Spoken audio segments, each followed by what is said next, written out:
You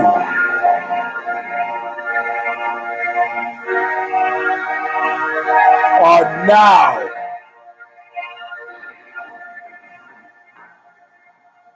about to witness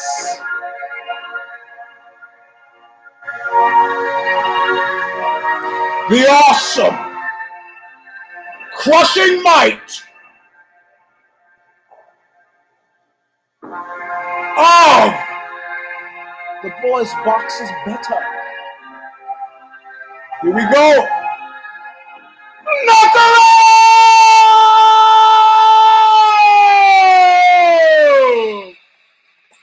Woo!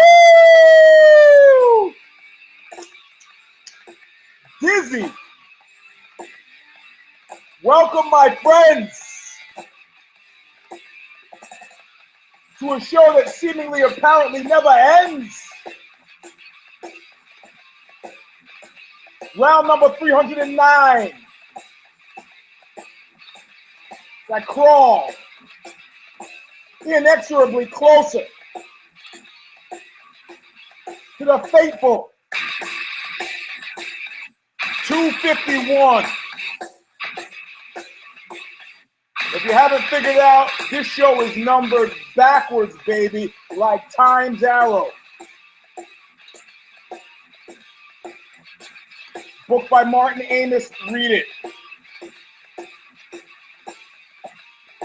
Talks about the miracle Nazi doctors. They take smoke out of the air and turn it to nervous people who go back to their towns, where ultimately they are happy. Time moves backwards as it moves forward. This is round 309. We're talking about Bellator. We're talking about Brexit. We're talking about Sneaky Pete rumors about Jonny Boney Joney. But first, the song that says it all. Stigmata, Calling of the Just. I'm on my way back to nowhere. I took my time with it. Could not seem so clear. Real good look at you. Real good look at your face. So being paid back in full, always nothing. All right? Turn the music off. This is, I'm sorry. This is round number 309, and I'm pre-apologizing because I'm slightly cranky. Admittedly, acknowledgedly cranky. Doesn't mean my judgment is skewed. It means I'm irked. Now, I've used the phrase a lot on the show, Hysterical Passion. And now I realize it's lifted from a Shakespearean thing. And it has to do with Ophelia in the lunatic lover, Hamlet's lunatic lover from Hamlet, who eventually throws herself off the parapet. Now, I understood it to be a psychological condition that we all feel, or some of us feel more intensely than others, when you go to the edge of a mountain, a cliff, or some such thing, a high diving board, anything, and you have this overwhelming urge to throw yourself off of it. And I thought that was called hysteria passio. Apparently it's hysterica passio. It was fabricated, created by Shakespeare, borrowed by psychologists to describe that effect. Rene Girard, the philosopher who we interviewed in Birth of Tragedy, a magazine that I publish. Well, I started publishing back in 1986. Actually, I started publishing way before then. Now that I think about it, I started publishing in 1982. And it was like a 4-year gap before the next issue, a 3-year gap. Each issue was themed. It was sex and depression, fear, power, God, love, and then the unfinished madness issue.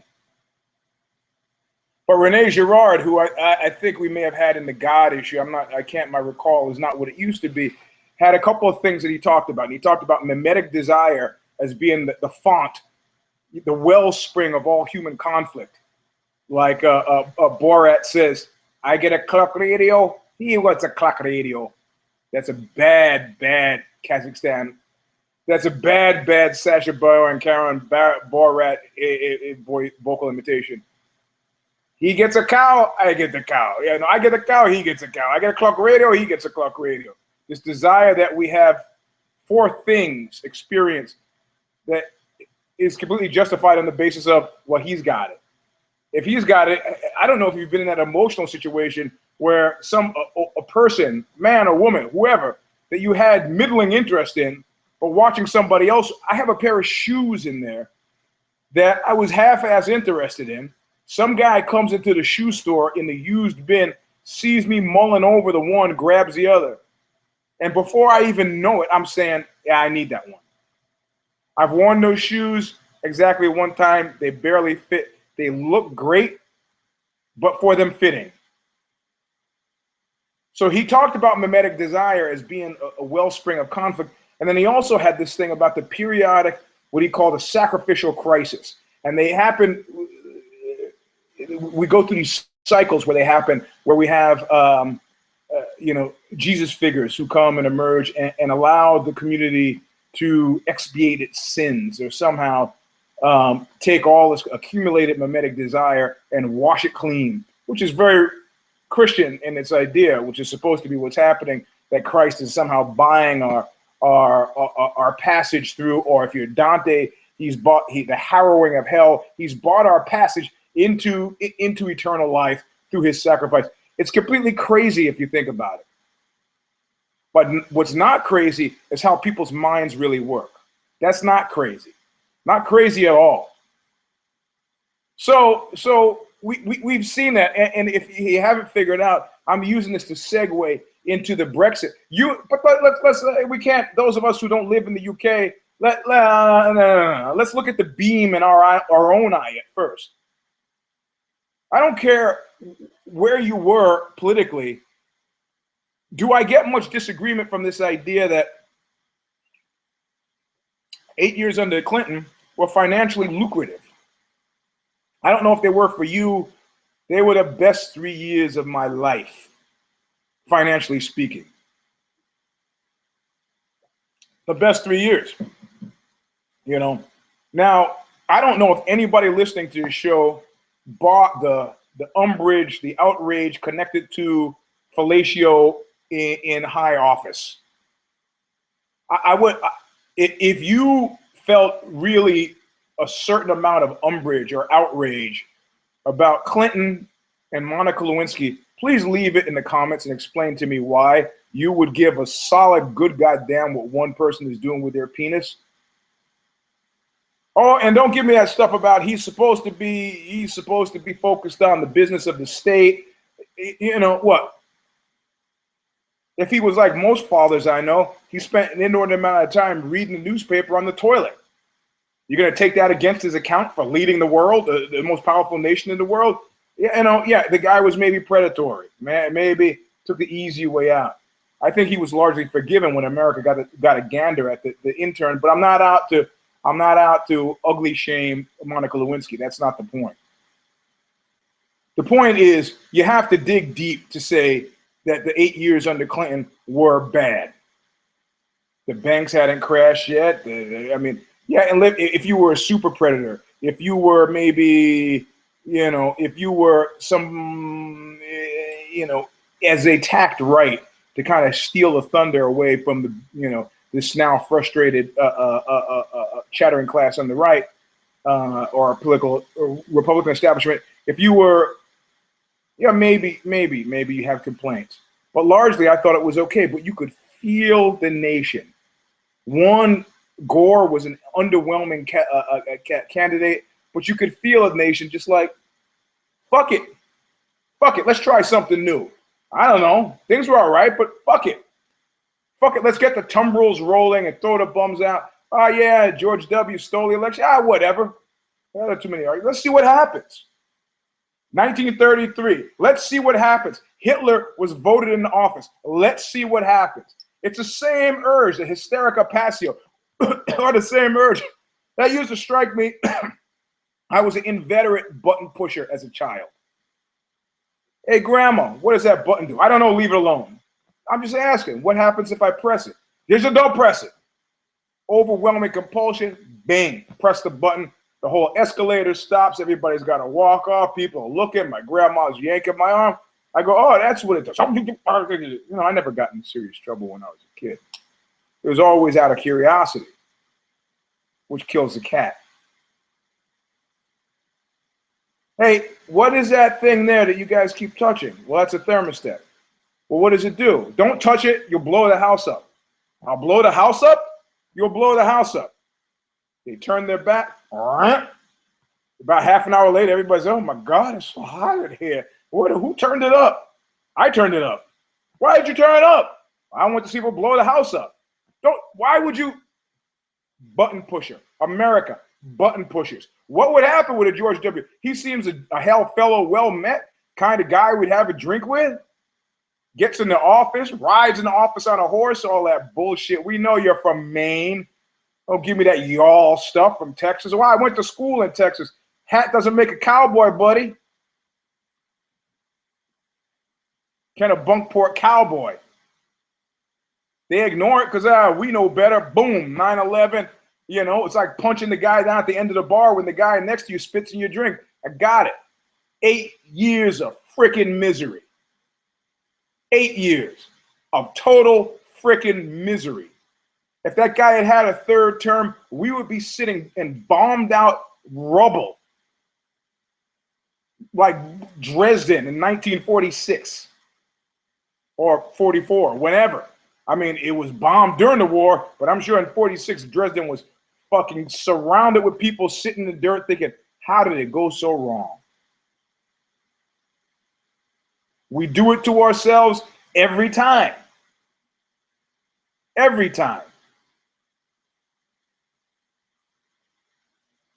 So, and we're about to do it again. Oh, Obama. Oh, he really fucked things up. Really? What's fucked up? What's fucked up that wasn't fucked up by George W. Bush? What? Well, all these Mexicans were here. Well, what? What's fucked up? What's fucked up? You tell me what's. Well, things are not working right. American industry. Whoa. What industry? What fucking industry do you care about? What industry do you care about that's not? Well, Trump says, I'm not asking you what Trump said. I'm asking you to tell me what's fucked up. Well, this Obamacare thing. When was the last time you went to the fucking doctor? For anything. And if you went to the doctor, how long you been smoking cigarettes? And if you think that this is limited here, I only say that I'm not shitting on Americans right now. I'm just there as a prelude to say that this is a global instinct for assholishness. So Boris Johnson, who is a Trump-esque figure, I love this guy as a mayor of London before he could do any harm. You should read the analysis. It's like Boris Johnson checkmated himself in the same way that the Donalds checkmated themselves. They never expected to be where they are. These guys are sitting at home like it's like if I say, you know what, I'm going to start a poop eating campaign. That'll be great, man. Everybody eat poop. And then all of a sudden it becomes a rage and they're having me on talk shows asking me to instruct people on eating poop. What do I do at that point? How do I handle this? Do I say, hey, man, shit. Well, I'm going to ride it. I'm going to ride this poop eating thing right to the top. I knocked off Jeb. I knocked off Little Marco. I knocked off Bing, ba-bing, ba-bing. We got 5 more months of this guy. He's got to pivot some direction because this act wears thin. You know, Howie Mandel, do any of you remember that he used to be a stand-up comedian? No, you don't. Unless you're of a certain age, guy gave that shit up. The act wears thin. Steve Martin, remember? He used to do stand-up comedy too. Got tired of it. You know why? The act wears thin. We got 5 more months of dude. Dude never expected to be here. Boris Johnson never expected to have anybody take him seriously. Farage, what with his nationalist campaign, where the fuck are you going to go from Great Britain to Little England? Because Scotland, who just barely eked out this referendum on the staying part of the United Kingdom, they're going to have a re-referendum, and they're going to separate. Somebody laid it out. They go, any way that Boris Johnson moves, he's checkmated. If he affects the Brexit, he takes over Cameron's job, he's fucked. He affects the Brexit, he's fucked. He doesn't affect it, he's fucked. And all of it stems from the images that you see of Syrian refugees running across the fields into freaking Germany and Austria, and people going, oh my God. Now, I got a Trump fan at Jiu-Jitsu who says, I blame it on the media. Eugene doesn't own media. Kid Nate doesn't own media. My friend, I got friends at the Wall Street Journal, they don't own media. Who owns it? Some rich guys own it. I don't know. You can't blame media for this. You can't blame media for our urge to listen to the craziest, loudest voice now because it's that button pushing thing. What the fuck happens? What's going to happen? I don't know. Fuck it. Bing. If you live in the UK, help me out here. Help me out. Tell me how this helps, how the United Kingdom becomes Little England and it helps. Old people are dangerous because they don't give a fuck. I now say I need 8 more years. I need 8 more years of decent economic policy before I'm Jake, before I'm A-OK. In 8 years, well, you know, by the time I hit show 251, I'll be Eugene a la Flambe. But presuming I live beyond that, 8 more years, that's 62. I don't want to be a 63-year-old guy working shit. Working anything. Because nobody is going to hire a 62-year-old guy. And I'm not working at an ice cream store. I need 8 more years. 8 more years just holding it together. So, but you know what? If I wasn't in a position to have things be okay, if things continue as they are, I might be okay 8 years from now.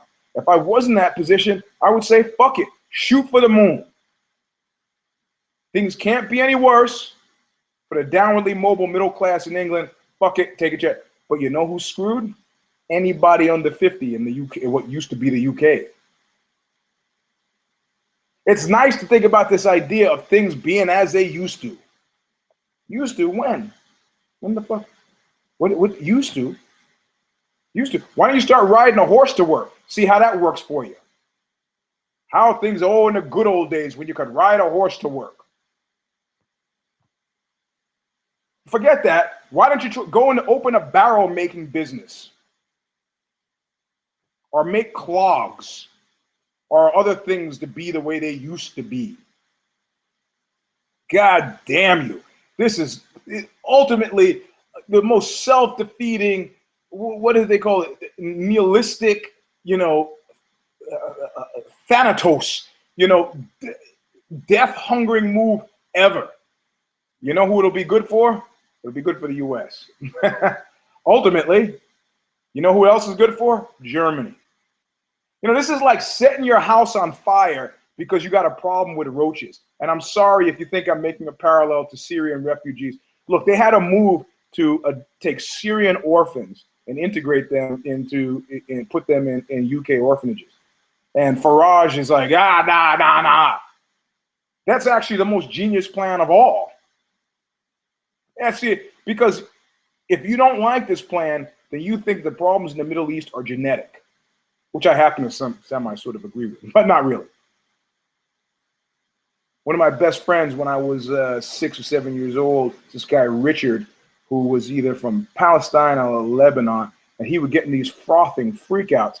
I mean, at 7 years old, all I wanted to do was watch Superman on TV. That's it. Or Hercules. I love these shows. Hercules, one of the sons of Nero. Hercules, one of the mighty heroes. Lightning in his eyes, thunder in his thighs, with a strength of 10. Ordinary man, it's the mighty Hercules. That's all I wanted to do. And this kid was talking to me about Lebanon and getting to these, Persia. He was Iranian. Talk about Persia, and I don't give a shit. When I started paying attention, finally, I was like, I like the Shah. You see, I like those torture prisons and the Savak, the secret police. They seem pretty nice to me. Who knew fanaticism? But whatever. The thing is, I don't assume it's genetic. Orphans are an ideal pick. Let's not talk about people. Let's talk about refugees as people, because we know the problem that we have with refugees is not people, because we don't have a problem with refugees who are grandmothers. We don't have a problem with refugees who are orphan children, really, unless they have some connection. We have a problem with a very specific type of fucking refugee. A single unattached male between the ages of 15 and 55 can go fuck themselves. Sorry. I think people do. I remember at one point, people talking about prison. Somebody had a book that was passing around in the dorm or camp. Sex in prison. It's always homophobia. I said, hey, man, fear of getting raped in prison has nothing to do with homophobia.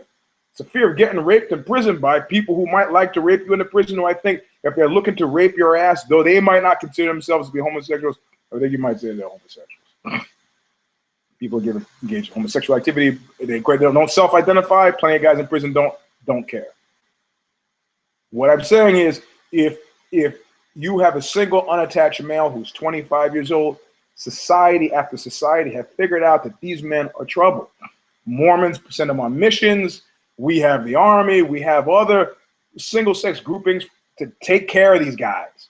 If you're one of those guys, look at the social structures in place around you to keep you out of trouble.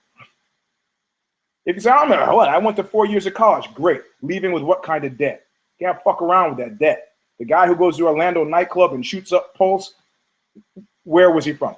It wasn't people. It wasn't some, what about the woman in San Bernardino? Whatever, man. She's an outlier. So for the Remain folks not to see that the people were motivated by hordes, that's an island. There's no fence to jump over to get into the UK, but they were motivated by what seemed to be a blind eye. You guys not paying attention. We're being Germany's being invaded. Austria's being invaded by these guys who are, finger banging women on Christmas Eve and New Year's Eve in Cologne. How come nobody's dealing with that? And so what do? Burn the house down. Oh, well, good luck to you. And the EU, if you don't think the EU is going to be vindictive about, you know what, you want to leave? Nah. The Cameron can leave in October if he wants. You guys can have a 2-year graduate thing. You invoke that Article 50, you're gone. That's it, done. So somebody suggested the only way Johnson can take over, Cameron's job to go, you know what? We've looked at the numbers, decided that leaving is stupid. Sorry, you don't like it. Vote me out. But until further notice, we're going to stay in and we're just going to work for change within the system. That's the smartest thing ever. So this all happens, and there are hornets literally in my brain. And then I make the mistake of watching Bellator 157. Now, I've spoken highly about Bellator in the past because I've known associate Mike Colgan is there, Scott Coker, who I know from Strikeforce, treats the fighters great. They routinely love him, treats the media great, journalists, guy feeds you, takes care of you, all that paranoia and that kind of weird borderline UFC hostility weirdness that you saw most publicly with either with Joe Silva trying to take my shirt off of me cage side, or Mr. Helwani getting choked in the hallway allegedly. I don't know, I wasn't there. It's a nice organization, and they do the two. They go to the ring and the cage, and they got the kickboxing. When you're there, it's great. Watching it, it doesn't show as well. The optics are not as great. And you know why? Because the fights smell. The fights fucking smell. And I don't need mediated reality. I don't need to have plate after plate brought to my table with poop on the plate. What do you mean, Eugene? What do you mean? Go back Zapruder style and look at Matt Mitrione against the Pacific Islander whose name I can't pronounce. He's from the Bay Area. I should trod lightly. He's big. I don't even know if he's someone to say Pacific. I watched it. I back and forth. He gets knocked the fuck out. Rolls on his side. Fred Eddish like. Sone pauses. Big John McCarthy says, "Keep fighting." What? What? And then he he's recollected himself. and he hits Sona, and the Pacific Islander guy goes, oh, about.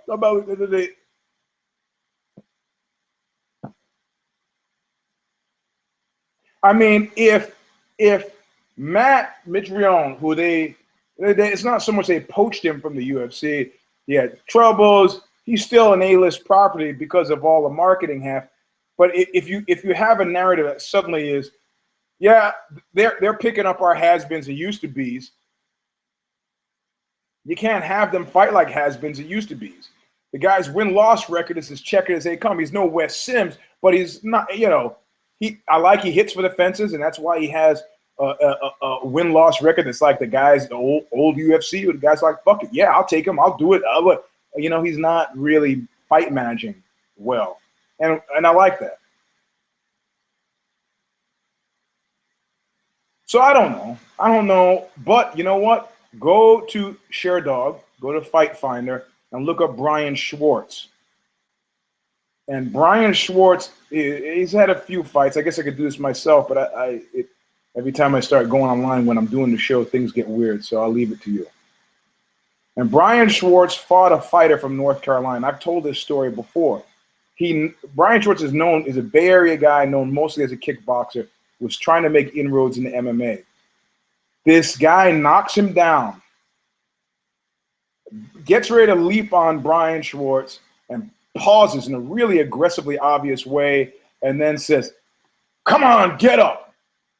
And Brian Schwartz gets up and subsequently, I don't know, knocks him out. They stop the fight. And I see that guy in the airport. Those of you who have heard this before, go get a beer, come back. I see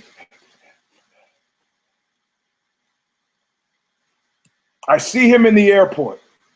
And I say, what the fuck happened? And he was like, well, in the rules meeting, I get pulled aside, and they tell me, if you get him on the ground, Brian Schwartz, let him stand up. We're trying to build him up, and I tell you what, we'll give you in exchange. We'll give you 4 fights on the cuff. The guy was like, cool, that sounds like a good deal. I have never seen him again. Just like you don't see Sonny Liston walking around.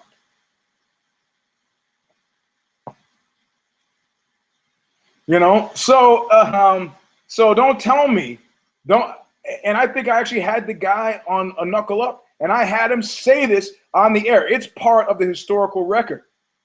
You find that Brian Schwartz hasn't had that many MMA fights. It's easy to find the fighter that he fought from North Carolina. Guy admitted it on the air. No, you know, if I was a real journalist about it, I'd have gone back to Coker and said, hey, dude, look, this is what a guy said. I didn't want to put the guy on Front Street that way. I figured by the time I go live with this, he'll have his 4 fights, and it won't be a big deal. Never heard from him again. Now, he could have been, who knows? He could have changed his life, become a priest. I don't know.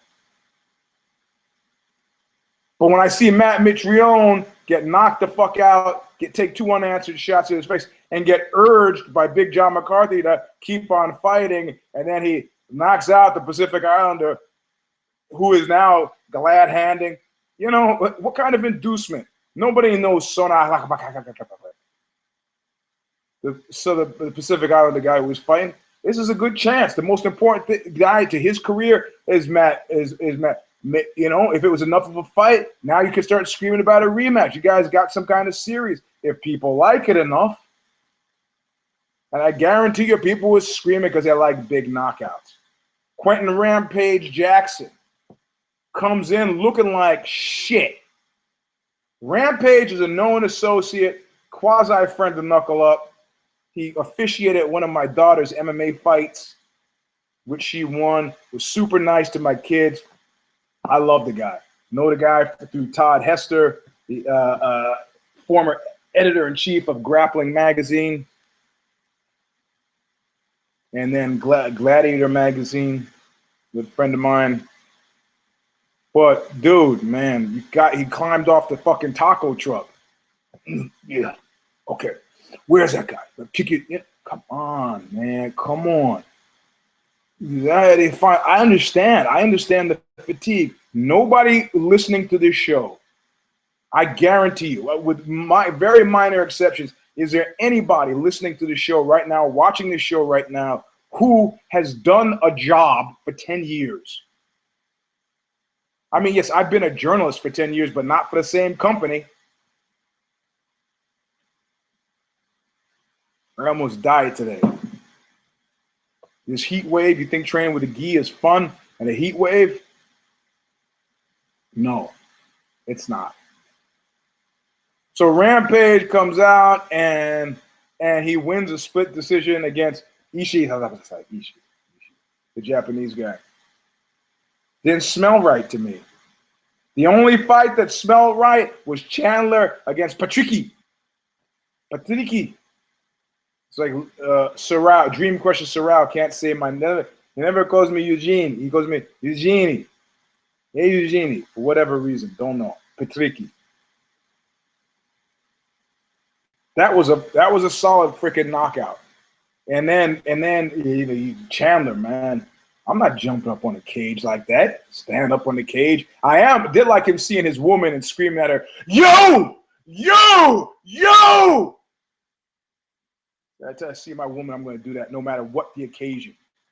It's at the top of my lungs. You. That fight smelled legitimate. The others,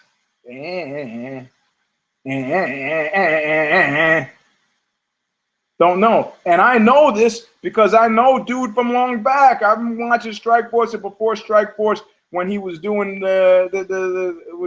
just the kickboxing stuff, you know. Man, it doesn't smell right, man. It doesn't, you know, and then you have to say, well, I want to make fun of it. I want to make fun of it. I want to go, call bullshit on it. Yeah, you know what? Vince McMahon is rich. Richer than rich. Vince McMahon is rich. Vince McMahon is not in the sports business. Vince McMahon is in the entertainment business. Specifically, sports entertainment business, not sports. You know? You know what's a sport? Curling in Canada is a sport. Nobody who is into curling is rich.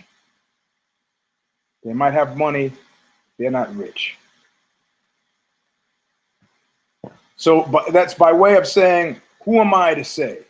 The flames, the fires, the pomp. Somebody texted me and they said it right. I do miss the kind of visual chaos that comes from crazy sponsorships. These guys looking like NASCAR drivers with 18 sponsors on their shorts. And to me, the high water mark was the guy who came in with Golden Palace written in marker on his back. Call it what it is, baby. Most of us are walking around with T-shirts with Nike and this and that, Adidas and stuff. Nobody's paying you a nickel for that. Or the woman who got Golden Palace tattooed on her forehead. You know, I want my kid to go to college. How much do they pay you? $10,000? You know, whatever college you could have gone to for 4-year institution for $10,000, you didn't even need a $10,000 for. Now I regret it. Just like all the people who woke up in England and said, I voted for the Brexit, but now I regret it. Uh-oh. Ruh-roh, Shaggy. Ruh-roh. The pound is plunging. Ruh-roh. Stupid. And you know, the thing is, I don't mind if you want to, if we're in a lifeboat and you are cold. I have great sympathy. I'll help you keep warm. But if you start a fire in the front of the lifeboat that will inevitably burn a hole in the lifeboat and sink the lifeboat, I am unhappy with you. But you know, we were going to do a movie and we were going to call it The Losers. And the tagline was going to be, they had one last chance and they blew it again and again and again. And I think a propensity for losing, loss, it's in the fucking blood and you can't shake it.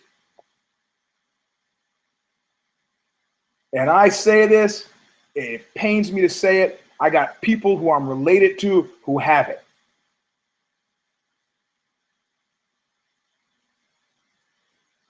You keep saying, they're gonna pull it out, they're gonna pull it together, and I look in in this blood relations eye and say, if you can't swim, you're going to drown.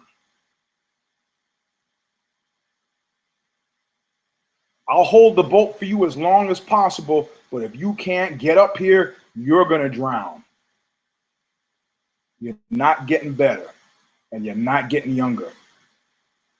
And it pains me to say it, but that thanatopic urge to make up a word, you can't breathe it out. Hitler happens 1,000 times out of 1,000. George W. has 1,000 times out of 1,000. And I don't know whether I should put the blame on them or the dissatisfaction with the good times that comes from the Clintons and the Obamas. Somebody's going to get left behind, but the quality of life for people who are closer to being left behind is substantially improved under people who give a shit about you than the people who don't. George W. made the jokes, people call you the 1%, I call you my constituents. Making very clear that that's who he serves. Bellator, are they selling you lies? Does it matter if you buy them?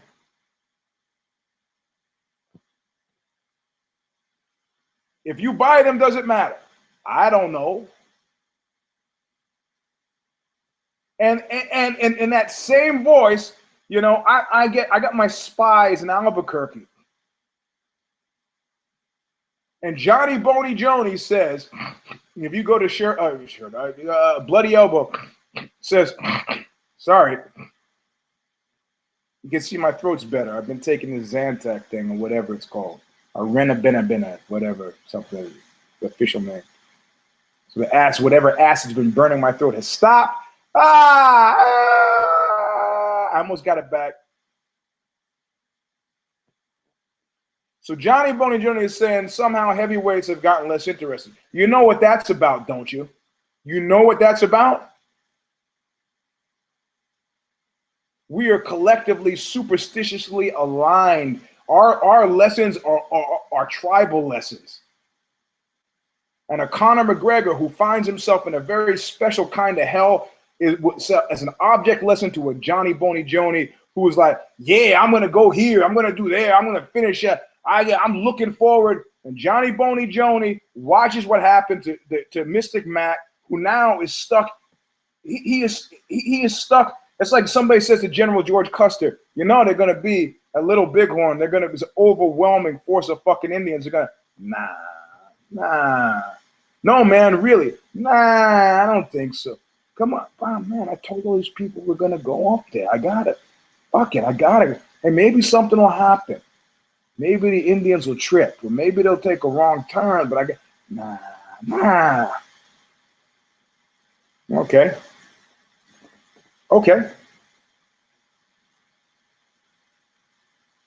Mystic Mac is training with a jiu-jitsu guy. How many of you saw that and went, like Chuck Berry says, too much monkey business. I don't need your botheration. Leave me alone. Let me be. Oh, he's training. I don't give a fuck. You could train with Hickson Gracie could come to your fucking house every fucking day. I am a Brazilian Jiu-Jitsu purple belt. I have been studying consistently for the 6 years. At the most, I train 9 times a week.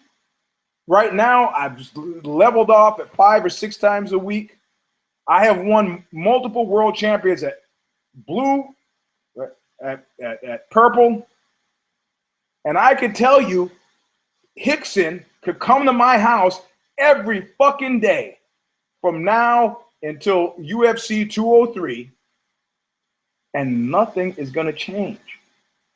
Were you trying to scare fucking Nate? Let me tell you something about Brazilian Jiu-Jitsu. Anybody who knows Brazilian Jiu-Jitsu is laughing at you. There is no way. I don't give a shit. They say, oh, well, Travis Stevens, the guy who was the fastest guy ever to get his black belt. This guy was a gold medal Olympian in judo.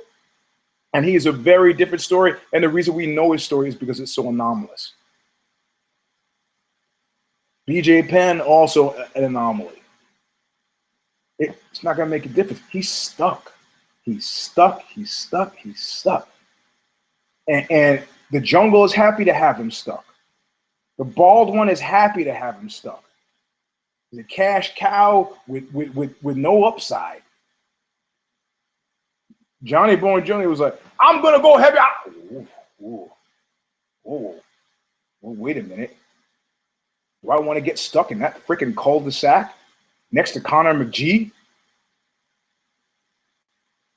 And you know what made it? It made up his mind. Yeah, all that weightlifting. Yeah, he had to drop a few to get back to light heavy to fight his last fight against Mr. Omega Sci-Fi, OSP. And carrying all that weight, it was like, boy, more, you gotta be fucking kidding me with this. Nah, buddy. Nah. The amount of cardio that I have to do to be in shape to fight this fight naturally has me fighting light heavyweight. I'm cool, bro. And now suddenly he's talking about Gustafsson, the guy he broke. I don't say Gustafsson he broke. Gustafsson, if he had been given an immediate rematch, still would have been on. Gustafsson was broke by Rumble. Rumble wasn't broken by DC. DC was broken by Jonny Boney Joney. So if I'm Jonny Boney Joney, well, he is. He's fighting DC next, and after DC, he needs to fight Gustafsson. Easy pick, easier than Rumble. In the meantime, he's working on his boxing, I would hope. But that's not why I'm talking about him. That's not why I brought him up. The fact that he's talking about staying in his lane, fighting, clearing out his division, and that's as far as he can see, and he's rededicated himself to his sport, and then I'm getting text. And this guy, this guy is in Albuquerque, and what sparked his interest is he's looking at some Snapchats. And who is Jonny Boney Joney pictured with in some of these Snapchats? Part of what we could call the shady crew. And I'll just read what the guy says. I'm going to preserve his anonymity because I don't get the connection. I know all of these guys, and they're all shady for sure. FYI, the main guy he's seeing, Jonny Boney Joney, is being seen with after hours, runs a shady little convenience store and lives at home with his mom. He's 26 years old. The connection has to be drugs and random whores, bar and strip club favors. That's all the mini mart guy offers. I know these things. When Jonny Boney Joney wrecked into the pregnant woman, guess whose shady little mini mart was a stone's throw away? Yup. Now, this is just rumors. These are rumors. People could say all kinds of shit. That's why I say allegedly. I don't know. These are crazy rumors just coming over the transom, coming over the mountain that she comes, just flying over the top. I don't know. Well, the basis in what kind of reality? I don't know. Like, I don't know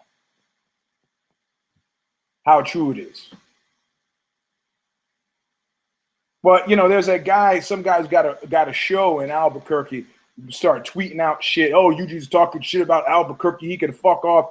Hey, man, I'm talking about national statistics connected to crime in Albuquerque, connected to New Mexico's social problems. I didn't make that shit up. I'm not impregnating teenage girls in Albuquerque. I'm not drunk driving, suicides, whatever social ills have beset. I think New Mexico is a beautiful place, but it's got problems, Jack. Problems that a young man, who maybe lacks a certain amount of focus, might find himself falling susceptible to, not falling. What do I know? What do I know? What do I know? I know that losing the weight makes sense. I know that focusing on light heavy makes sense. I know that realizing that, having a driver is probably not a bad deal. That makes sense. I like some real talk. I like people like saying, man, I don't like the idea that that the EU, that I gotta make deals with these freaking Germans, and but fundamentally, you know, Mini Cooper is no longer a British company, right? So I think it's owned by the Germans now, right? You got people talking about lifting 15,000 jobs out of Northern England where things are already fucked up. Oh, but at least better to live on your feet than die on your knees, huh? How about dying on your feet?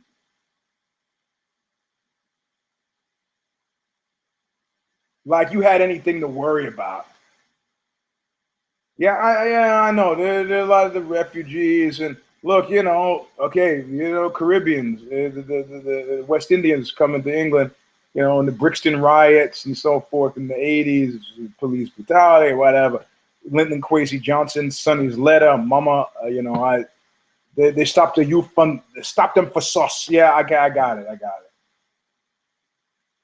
And I got the whole Islamic thing, and the guys chopping heads out, heads off in traffic and stabbing, saying fuck the UK while they don't want to go back to wherever. I got it. Can't burn your house down because you got roaches, man. Best is to deal with the roaches. They say, oh, well, people are going to be flooding to England now because the pound is so. You know what? I won't. I used to love to play England before, because I could come back and that strong British pound. I need, for me, when I go overseas, you know what I need? I need a weak dollar. So I get paid in euros, or if I'm in Norway, kroners, or pounds in England, and then I come back to the States and I transfer that stuff over into huge, big buckets of American dollars, and I'm a happy guy. Happy guy. But, you know, it seems like our capacity for self-deception is huge.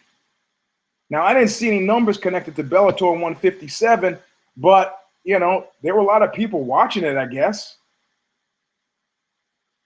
And this was not anomalous. It was consistent with other Bellators, so clearly they've got a thing that they're working on. God damn, I mean, did it not make you sad to see Rampage? There's a fundamental difference between the Dan Henderson and the Rampage that we saw on Friday. And if you don't see it, somebody put some screenshots below. Hard to do a job, you're over 10 years. That's why most of us don't do it. And forget about something that's a 24-hour avocation. You know, you can't be getting drunk at midnight if you got to get up to train at 6. You can't train at 6 if you were drunk at midnight. You can't be eating, you know, 18 burritos if you got to, you know, you're going to have to make a lifestyle change at services. But the reality of it is, you can say, yeah, man, I've had over 200 fights. I just love this game. You know, love is a weird thing. I mean, you know, people keep saying Fedor. Maybe the game, maybe Fedor is no. Hey, none of us have these clocks that run backwards at all. Nobody. Memento mori, baby. You too will die. And unless you're lucky enough to get hit by a bus or shot in the crossfire, some accidental form of death, there will be a decline. And you'll have a front seat guaranteed on that decline. What you don't want is to willfully induce. There's an expression about do not draw a picture of the devil on the wall. I recently rewatched Hellraiser. There's a variation of that. Don't do it. You don't do it. Trouble will come your way easily and quickly enough without you invoking it. Don't do it.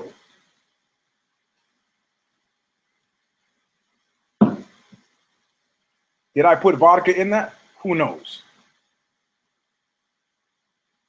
So, you know, we are now in a place. If you watch, I'm going to put a link below the show, maybe. Or if I put it already last week, I won't put it again. If I didn't, I'll run it again, you know, down in the comments. where I had a guy from Goldman Sachs who gave the breakdown about the UFC sale and what needs to happen, why it happened, and then what was going to happen next. Guy was at Goldman Sachs. I'm not talking about hearing it from some guy in the gym who said, nah. I'm not even talking about talking to somebody like Mike Kogan who maybe, nah. I'm talking about a guy who's front seat at huge multi-billion-dollar sales several times before, who's going to tell you why it happened. He's the guy who co-founded Othe and Samir Rao, and he holds forth brilliantly. He's got his facts and figures all in place, ducks in a row. You can go to Othe's Facebook page and go to videos, and then you'll scroll down. You'll see me, I think the UFC Sale is what it's called. But things are going to change, and things are not going to. Do you know what it means that the WME was part of the consortium that bought it? Do you know what that means? Do you know what that means? I wanted to start a company at one point called Damage Inc. And it was going to be a casting agency for tough guys. Because I got all these fighters whose faces just look. You think of Joe Diesel, Riggs, Central Casting, tough guys. Their faces look like tough guys. Irish, American, traditional American tough guys, or tough guys of all variations. They don't have to act. I didn't have to do any acting in Leonard Part 6. I just ran around with a machine gun.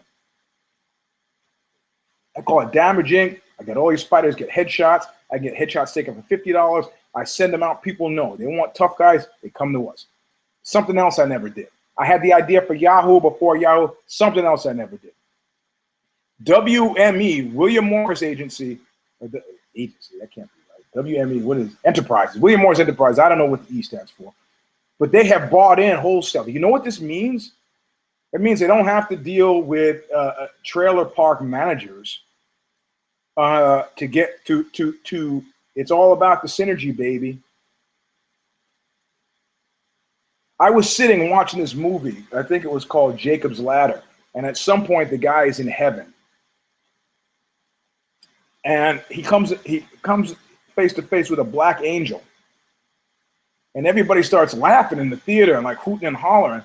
And I'm like, these motherfuckers, these guys.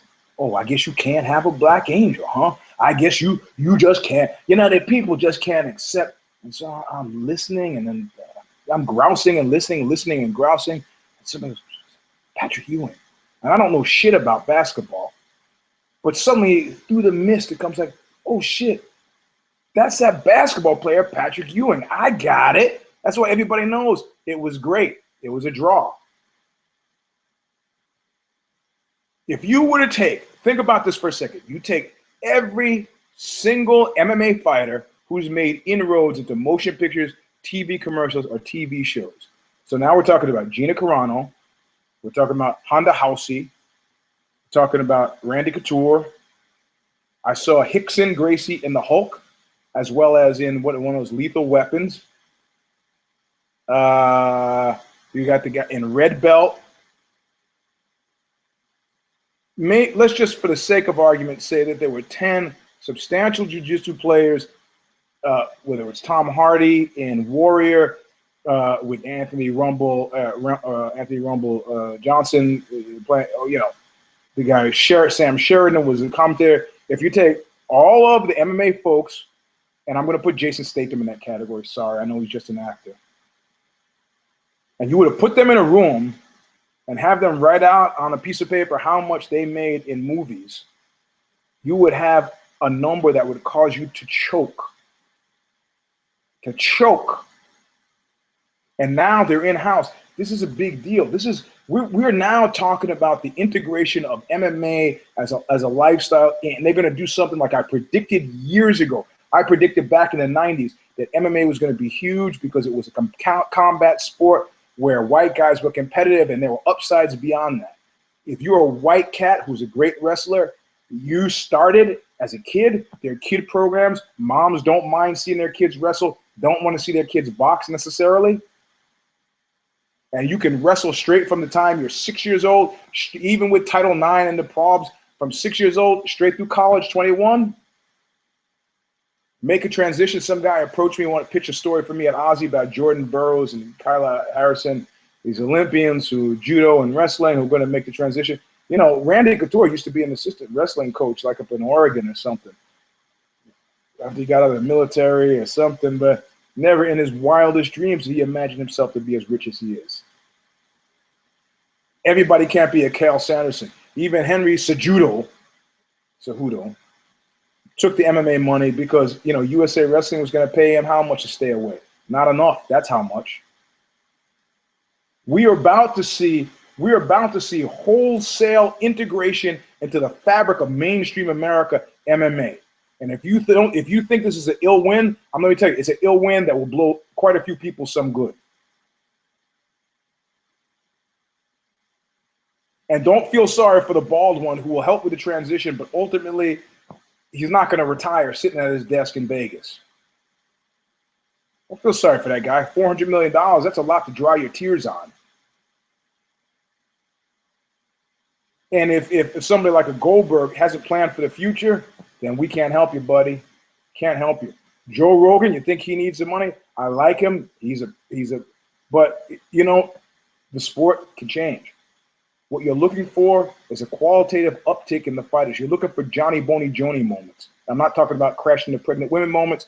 I'm talking about moments where, you know, you just see something like when he fought Stephen Bonner, where you go, oh my God. That's when the woman from the dream is, oh my God, that's a woman on the floor. That's a Jim Carroll song. So we come to these periodic crossroads where, or what Rene Girard calls a sacrificial crisis, and or like Led Zeppelin says, there are two ways you can go. Sorry, there you go, not that. And while a temptation is to go for the amount of greatest change, because out of the chaos of change comes opportunity for some, I'm okay with predictable incremental advancement. I'm okay with progress intelligently planned. There's chaos in the UK right now because nobody saw this coming, because the guys who orchestrated it didn't have a second fucking act. William Morris has a second act. And I'm sorry, the Chinese group also influx into Asia, you know, where martial arts movies are big business. Cross-collateralizing, big business.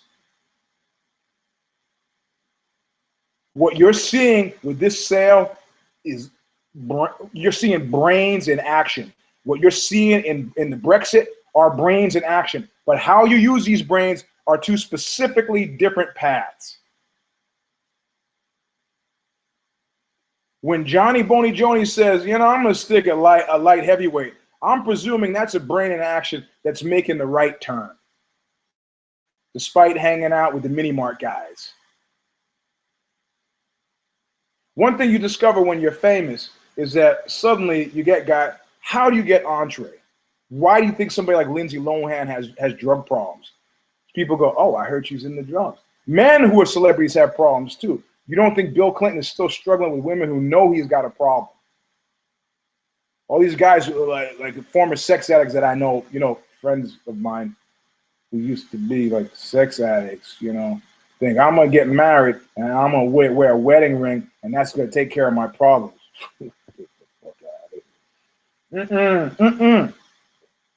Because it's a sign that you've made a commitment. You just made it to the wrong woman, buddy. You're fair game. Not like these guys or these Hamlets. I don't know. Should I stay? Should I go? It's a big commitment.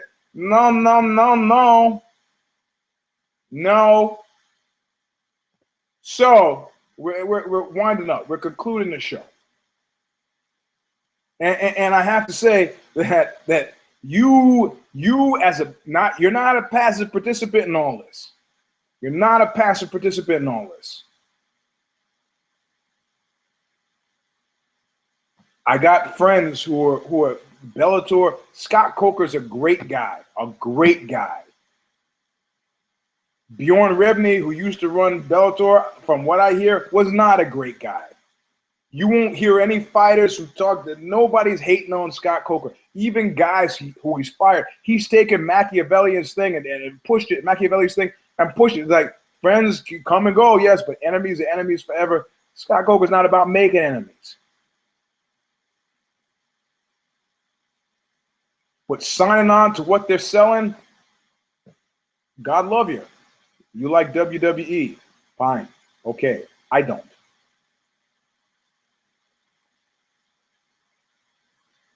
You don't want